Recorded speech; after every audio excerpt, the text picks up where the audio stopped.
damos la bienvenida en el plató de Córdoba TV a Pepe Larios y a Jesús Padilla. Pepe, Jesús, muy buenas tardes. Encantado de estar aquí. Muchísimas gracias por acompañarnos. Y antes de comenzar la entrevista y para pues meter en situación a nuestros espectadores, vamos a dar paso a unas imágenes pues que nos retrotraen a lo que sucedía allá por el año 92, concretamente un 2 de enero. Vemos las imágenes y enseguida las comentamos.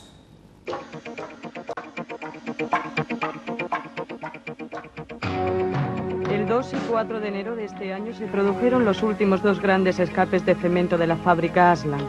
Al parecer, la causa de estos incidentes, que sembraron la alarma entre los vecinos, fue que el filtro de depuración de aire de la tolva de la factoría se atoró y el polvo crudo salió directamente al aire, sin filtrado previo. Los responsables de Asland descartaron la toxicidad y contaminación de este manto de nieve inesperado que cubrió Santa Rosa, Valdeolleros, Fátima y el polígono industrial de Chinales. Tanto la policía local en un primer momento como la Agencia del Medio Ambiente, AMA, y el Servicio Andaluz de Salud, SAS, intervinieron en los escapes y los vecinos junto a otros movimientos ciudadanos se unieron en una plataforma pro traslado de Asland. Bueno, pues ya hemos visto ese minuto, esas imágenes cedidas por la policía local, un escape de cemento. No ha sido el único, ni muchísimo menos, pero bueno, generó una reacción más que significativa, ¿no?, en la ciudadanía cordobesa. Bueno, ese es uno de los episodios, no es el único, es muy frecuente. Como historiador que ha analizado tanto la fundación, la creación de la factoría, sus ampliaciones, ahora estoy centrado en el estudio de el enfrentamiento, la lucha ciudadana contra la polución y la incineración. Y esto no es nuevo. Se ha hablado de un ejemplo de lo que ocurrió en el año 92, pero tenemos episodios desde el año 60, documentados, desde el año 60. Es más fácil la documentación a partir de la entrada de la democracia, donde se permite la libertad de manifestación y de organización, y aparecen las asociaciones de vecinos más reivindicativas, aunque ya existían las asociaciones de padres, de cabezas de familia. En definitiva, esto que hemos visto es uno de los ejemplos de las muchas ocasiones en que se han producido escapes y que han sufrido los vecinos de Valdeolleros, de Santa Rosa, de la Huerta de la Rey, de la Huerta de la Reina, que las primeras protestas vienen por parte de ellos en los años 60, de Fátima, de Levante, de gran parte de la ciudad.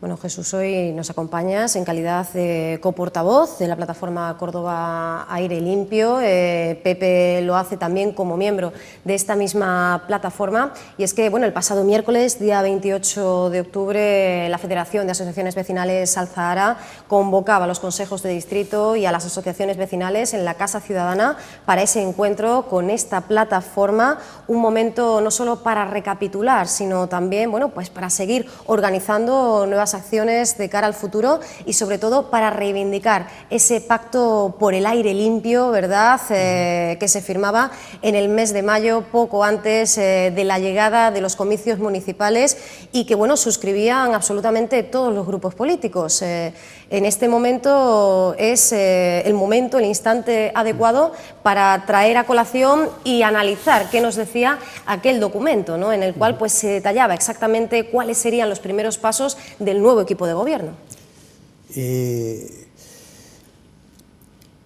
La firma del Pacto del Aire Limpio, en la que todas las formaciones políticas, y quiero recalcar, todas las que han salido, incluso el Partido Andalucista, que no ha salido,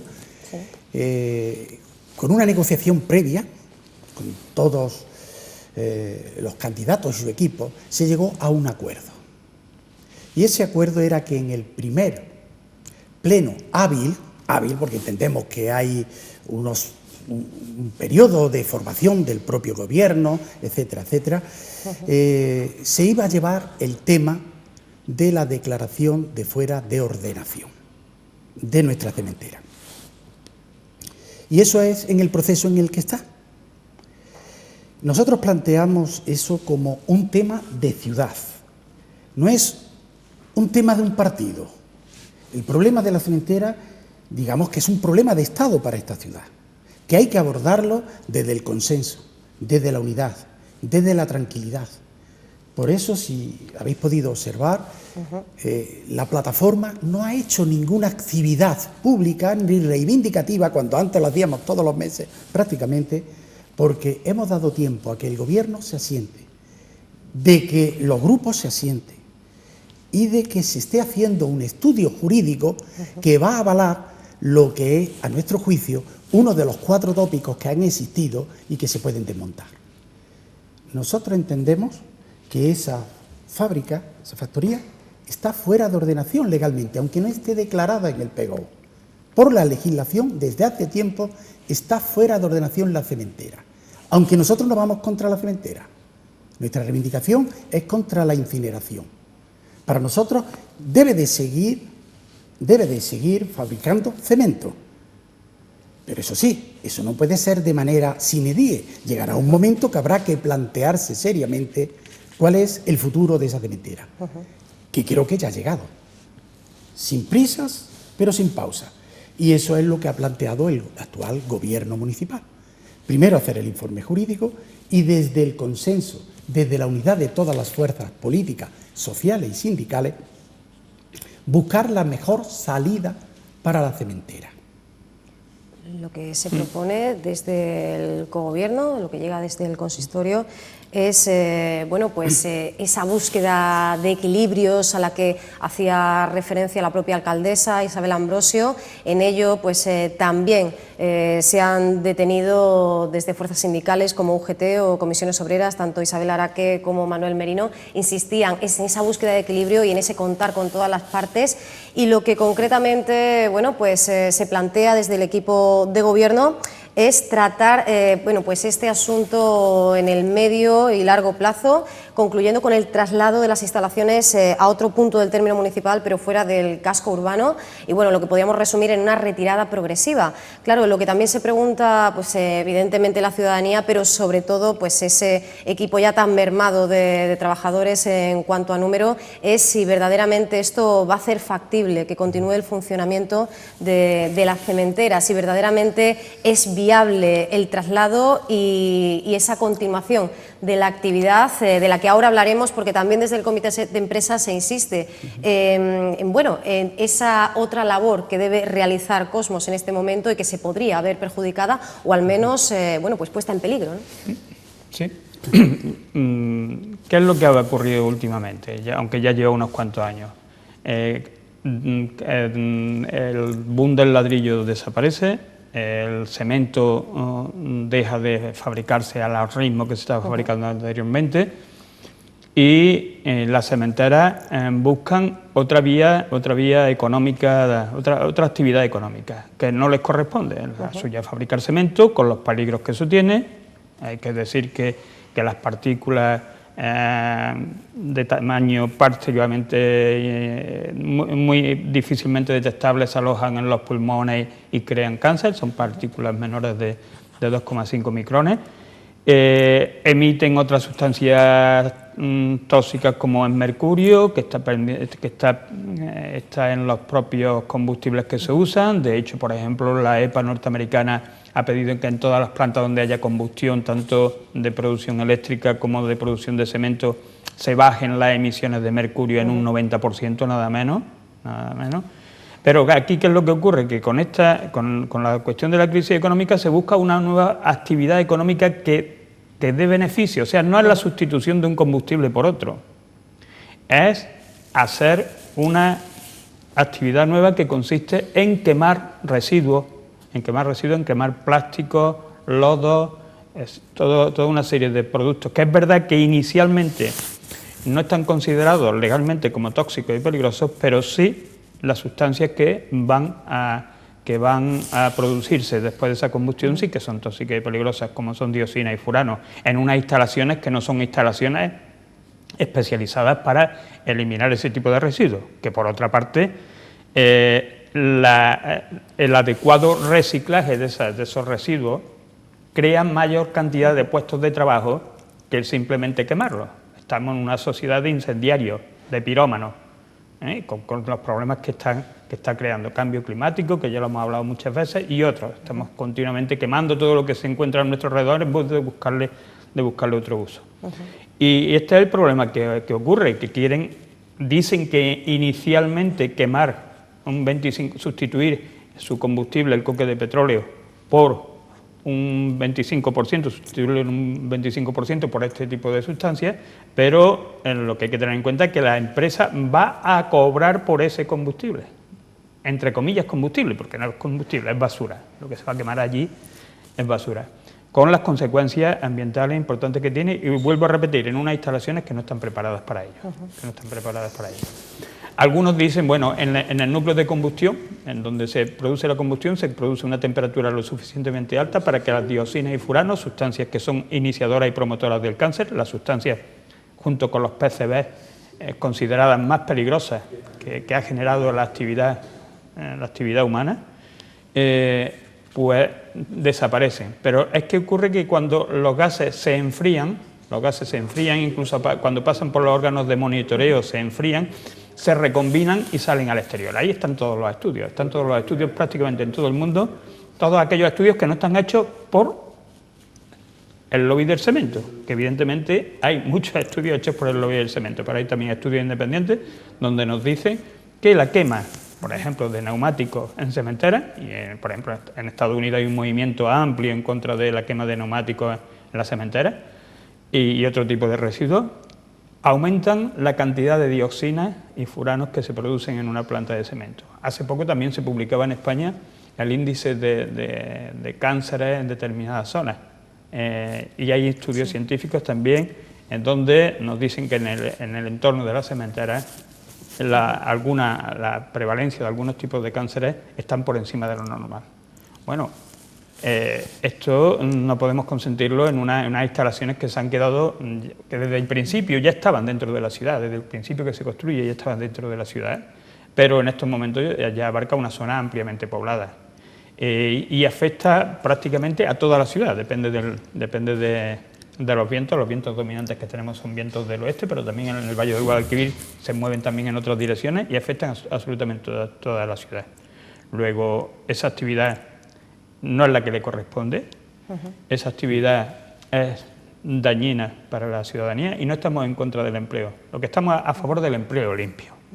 De hecho, la plataforma se ha manifestado y lo hacía Jesús Padilla, concretamente en ese artículo que podemos encontrar fácilmente en la web de la propia plataforma, también en esa otra Córdoba es posible, en ese blog lo encontraremos con facilidad, que se ha sentido, como decimos la organización, pues víctima de un chantaje emocional, así lo habéis llamado, mientras que los trabajadores apelan a, por un lado a la importancia de ese sistema de valorización que pretende implantar Cosmos y por otro también a lo que ya ha comentado Pepe, a esa ubicación, solo que desde un punto de vista distinto, ¿no? ¿Cómo se puede armonizar esa convivencia con la permanencia de la cementera? De los 4 tópicos que en mi estudio sale, uno es una constante, es de lo que hemos mencionado. Mirad, nosotros los vecinos somos los más sensibles a este problema del paro.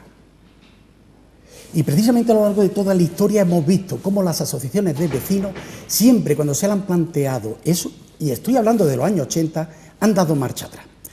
Es una constante que cada vez que un vecino, una asociación de vecinos, salía a la palestra, salía a los medios denunciando un escape, se producía el fenómeno de que la empresa en principio lo negaba. Luego iban los técnicos y siempre demostraban que la queja de los vecinos estaba motivada. Pero aparte de eso, aparecían en las sedes de la asociación de vecinos, pensar en Valdollero, pensar en Fátima, en Levante, la Huerta de la Reina, aparecían el jurado de empresa, los representantes sindicales, para chantajear emocionalmente a las directivas. Y esto es una constante. Hasta tal punto que en el año 90 un presidente de una asociación, y está en la prensa, decía, cada vez que vamos a hablar con el director, nos dice, nos amenaza con el cierre y poner a 400 trabajadores en la calle. Esto es una constante. Siempre han sido el escudo protector, la fiel infantería, los trabajadores. No han lanzado siempre a los trabajadores. Cuestión con la que nosotros no queremos problemas. Al contrario, muchas de nuestras reivindicaciones se ha demostrado, históricamente lo puedo demostrar, y yo no hablo si no hay un documento por delante, que ha servido para mejorar la fábrica y para mejorar las condiciones de trabajo. Más aún, que algunas de las reivindicaciones de los vecinos, como la gran nave de clinker, que no se podía hacer porque el PGO lo prohibía, ya que decía solamente 15 metros, excepcionalmente los 20 metros, llegó a construirse disponiendo altura de 30 metros. Es decir, los vecinos siempre hemos sido sensibles. ¿Qué es lo que ha provocado el paro? Nunca una reivindicación de los vecinos ha provocado el despido de un solo trabajador. Nunca. ¿Cuándo se han producido los grandes despidos? Y esto lo tenemos documentado, constatado.